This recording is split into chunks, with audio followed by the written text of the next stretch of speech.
বন্ধুরা আপনাদের কাছে একটা খুব ভয়ানক একটা ভিডিও নিয়ে আসছি। মানে কি বলবো, কিছু বলার নেই, দেখেই বুঝতে পারছেন এটা কি সাপ বা কেমন করে ঢুকলো। এটা জানতে গেলে কিন্তু পুরো ভিডিওটা আপনাকে স্কিপ না করে দেখতে হবে, তাহলেই কিন্তু আপনারা বুঝতে পারবেন কত আতঙ্কের মধ্যে গেছি। তো চলুন দেখা যাক পুরো ভিডিওটা।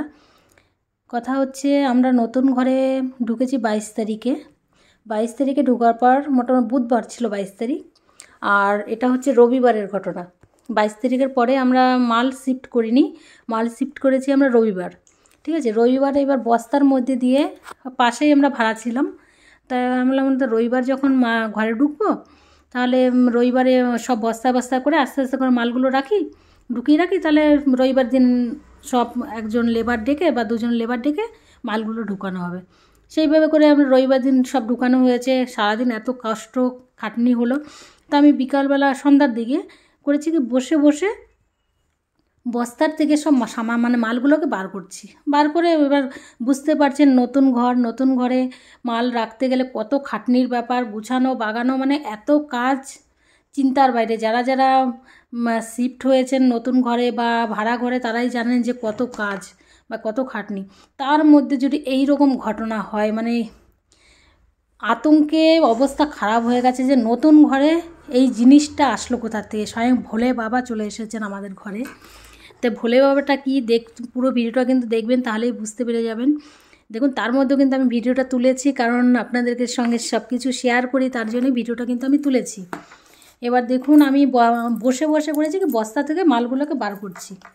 বার করতে করতে আমার সামনে, মানে বেশি দূরের না, কি বলবো জানেন না, একদম সামনে বসে আমি জিনিসগুলোকে বার করছি ভিতর থেকে, আর সামনে দেখছি ওরকম লম্বা লম্বা হয়ে পড়ে আছে, লম্বা লম্বা হয়ে পড়ে আছে। এবার কি করি বলুন তো, দেখে তো আমার গা পুরো ঠান্ডা হয়ে গেছে। সাপ বললে কথা, বলুন তো, সাপের নাম শুনলেই ভয় লাগে। আর আমার সামনে যদি এরকম সাপ থাকে, নতুন ঘরে পরিষ্কার পরিচ্ছন্ন ঘর, কোথাও নোংরা নেই, কিছু নেই, তার মধ্যে দিয়ে সাপটা কোথা থেকে এলো, এই একটা বড় প্রশ্ন। দেখুন সাপটা কোথায় চলে গেল, বার করতে গিয়ে ঢুকে গেল রান্নাঘরে। এবার যা রান্নাঘরটা, আমি একটু রান্নাঘরটা পুরো গুছানো হয়ে গেছিলো আমার, এই সাপ রান্নাঘরে গিয়ে ঢুকে গেছে। যাদেরকে ডাকা হয়েছিল যে না সাপটা একটু ধরে বার করুন, তারা মানে কি বলবো, কিছু বলার নেই, তারা ভয়েই অবস্থা খারাপ। দেখতে পাচ্ছেন তো কত দূরে দূরে, মানে সাপ শুনলেই ওরা ভয় পেয়ে যাচ্ছে। তো ওরা কি বার করবে, সাপ ঢুকে গেছে কিচেনের মধ্যে। এবার দেখুন কত সব সামান আমার কিন্তু গুছানো বাগানো হয়ে গেছিলো। তারপরে আবার সব মালগুলোকে সব টেনে হিঁচড়ে এদিক ওদিক করা হয়েছে, মানে সে ডবল খাটনি, এত মানে আতঙ্ক, আর তার মধ্যে এত কষ্ট। দেখুন পিছনে সিলিন্ডার রয়েছে, সিলিন্ডারের পিছনে ঢুকে গেছে, এত কষ্ট করে বার করা হয়েছে, মানে চিন্তার বাইরে। তাও আমরা কেউ বার করতে পারিনি। পুরো ভিডিওটা দেখুন, তাহলে কিন্তু বুঝতে পারেন। দেখুন কত বড় সাপ, মানে কদিন না আমাদের এই সাপটা বার করার পরে কদিন আমাদের ঘুম আসেনি। মনে হচ্ছিল কি এখানে ঢুকে আছে, কিচেনে তো আমি ঢুকতেই পারছিলাম না, যে কিচেনে মনে হচ্ছে ওই কোণার মধ্যে ঢুকে আছে বা ফ্রিজের কোণায় ঢুকে আছে, এইরকম লাগছিল আমার, এত ভয় লাগছিল সাপটা। আমার মানে কদিন ধরে ঘুম হয়নি এই সাপের জন্যে। সাপ নাম শুনলেই ভয় লাগে, তারপরে তো এইরকম ঘরে যদি সাপ ঢুকে এত বড়। সবার একটাই প্রশ্ন, এত বড় সাপ কি করে এলো, কোথা থেকে এলো এত বড় সাপটা। আমাদের একই প্রশ্ন, কি করে ঢুকলো, পরিষ্কার পরিচ্ছন্ন ঘর, সামনে পরিষ্কার পুরো, কি করে ঢুকলো সাপটা। প্রশ্নর মানে শেষ নেই। আর সবাই এক একজন এক এক রকম, জানেন তো, একটা কোনো কিছু ব্যাপার হলে সেটাকে একটা থেকে 10টার প্রশ্নের ভান্ডার নিয়ে চলে আসে। কি করছে দেখুন, এদিকে যাচ্ছে তো ওদিকে ঢুকছে, এদিকে তাড়াচ্ছে তো ওদিকে ঢুকছে, এই করে বেড়াচ্ছে। পুরো কিচেনটাকে আমার অবস্থা খারাপ বানিয়ে দিয়েছে। কতদিন আমাদের অবস্থা খারাপ হয়েছে, দেখুন কী অবস্থা। তারপরে কি করলাম জানেন না, কিছু করার নেই, প্রায় 1-2 ঘন্টা ধরে খোঁচাখুচি করে পাড়ার লোকে। লাস্টে সাপ ধরে যারা, তাদেরকে ফোন করার পরে সে 2 ঘন্টা পরে এসেছে।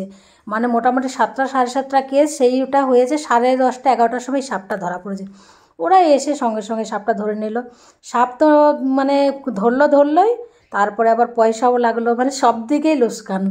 এত খাটনিটাও লাস্ট পর্যন্ত দেখা গেলো কি সাপটা কোনো জেরিলা সাপ নয়, এটা হচ্ছে সেই আমরা যা বলি মানে ঢ্যামনা সাপ, আপনারা জানি না কী সাপ বলেন, অনেকে সনাতন সাপ বলেন, কিন্তু আমরা ঢ্যামনা সাপই বলি। এই সাপ বিশেষ করে গাছে থাকে, তারপরে পাখি পুখি খায়, এইসবই। মানে ঢ্যামনা কেন বলি, এরা বহুত বদমাস। অন্য সব সাপ হলে কিন্তু আরামসে ভয়ে বেরিয়ে যেত, এদিকে ঢুকছে ওদিকে ঢুকছে, এই করে অবস্থা খারাপ পুরো আমাদের। যাই হোক, সাপটা বার করে নিল লাস্ট পর্যন্ত, পুরো একদম কিছু বলার নেই, অবস্থা খারাপ। নতুন ঘরে সাপ ঢুকেছে, সবাই বলছে ভোলে বাবা স্বয়ং চলে এসে, তাই আমরা মনে করেছি যে স্বয়ং ভোলে বাবাই আমাদের ঘরে এসেছে। তো ভিডিওটা যারা যারা দেখেছেন, ভালো লাগলে একটা কমেন্ট রেখে যাবেন, ভালো লাগলে শেয়ার করে দেবেন। অসংখ্য ধন্যবাদ সবাইকে ভিডিওটা দেখার জন্য এতক্ষণ। ভিডিওটা কেমন লাগলো